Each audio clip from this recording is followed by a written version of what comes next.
Hey everyone, it's Clint. Welcome to Sweetcast. And I'm going to get through the business here first. Downcast Rise and Fall, this campaign is going down at the end of the year. To make room for this, you can actually get started pre-ordering the single issues of Downcast through Alterna Comics. And the plan is to have this an ongoing series. So I've already got 5 issues in the can. Yes, I said 5 because 4 are, if you back the campaigns, you've got the 4 issues worth of content, but issue 5 is already done, so that's good. We're moving forward. Fatal's on Indiegogo. Check it out. Help us. Look how close we're getting to $90,000. It would mean so much to both me and Charlie if you backed this campaign. Also, just an amazing looking book. Speaking of Charlie Snogans, check this out. He was on Fox News apparently on Christmas Eve. How did I miss this? I'm just going to show you a little clip from this. I've been watching him work harder than Santa's elves all morning long, and now is the moment we've been waiting for. Artist Charlie Snogans is back with his finished Christmas masterpiece. Oh, were those just the final touches that you're putting on there? Yeah, that's right. Just adding a little color here and there, little spots, so it shows up a little better on the camera. And just so that we remind everybody, you did this ambidextrously with both of your. If you've been following us at all through the campaign, you know that Charlie doing the two-handed drawings has become his thing. So I just love that he got on the news for it. Anyway, also speaking of Charlie Snogans, right now he's actually going through a pretty tough time.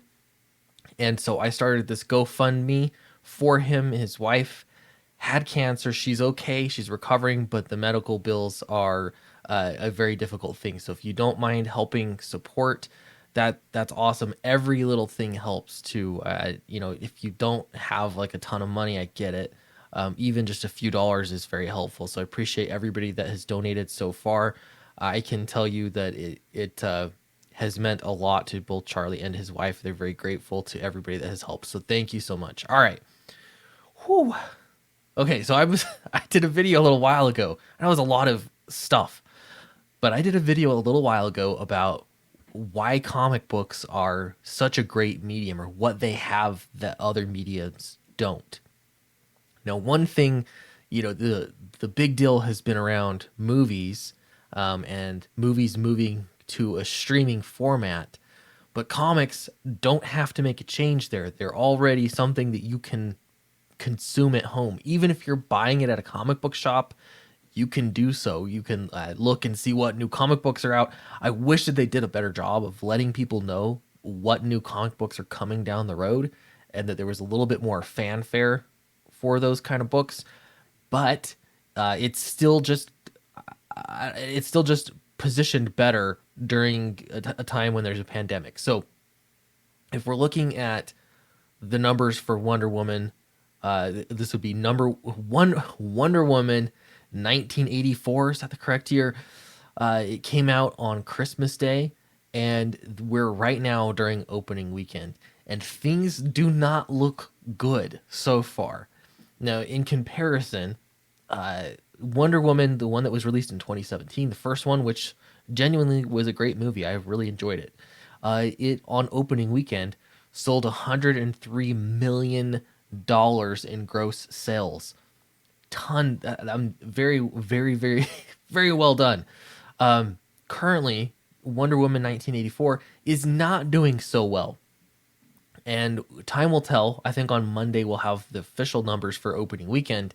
But you can see that the problem is partially because of the pandemic. There's mixed signals being sent out, and that is, you got to lock down, hide your husbands, hide your wives, all that kind of stuff. You got to be careful. But at the same time, here's a new movie coming out. So HBO Max released it for streaming the exact same day that it was open in theaters.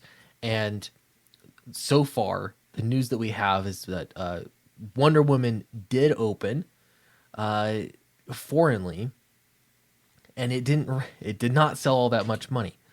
It debuted last weekend, and it sold $25 million during its opening weekend. Okay. In comparison to what was that, 103 million? Between 10 and 25 million during its opening weekend. That's the forecast. That is a shadow of what the last one did. Do we have those numbers, though, for sales from streaming? Does streaming take away from some of the prestige of there being a new movie? I kind of think that it does. It depends on what they're charging for it, too. Only around 34% of North American theaters, so around 2,000 locations, are open. So even if it was firing on all cylinders, if everybody wanted to see this movie, it's already behind because it's not releasing in all movie theaters. It's only 34% of movie theaters. As far as I know, movie theaters are open around here because I've seen a movie. I mean, it was probably a month ago, but I did see a movie in the theater. And yes, the film's availability on streaming could cannibalize ticket sales. All these things matter. At the same time, I wish that the comic book industry would have foreseen this a little bit better. I get that things were crazy, but I don't think crazy enough to justify all the pencils down and everything. Comic books don't really have to deal with this. Comic shops found ways to continue to sell comics, especially new released comics that people had on pull lists. They had great ways for people to pick those up or for them to deliver them, so on and so on. During the pandemic, because I mean, it doesn't matter. You're getting a piece of paper, you can experience it. You're getting your pamphlet, you can experience it by yourself. There's no risk. So that is an edge that comics have. I wish that we could lean into it even further. I think people have it figured out now. Every publisher basically has it figured out now. Some of the damage has already been done much of the time for much of the case. But yeah, going forward, you just got to keep selling books. So anyway, Wonder Woman's not doing great. I think comics are positioned well as long as we take advantage of it. And don't forget to check out the GoFundMe, links in the description below, to help out Charlie Snogans. And I'll see you in the next video.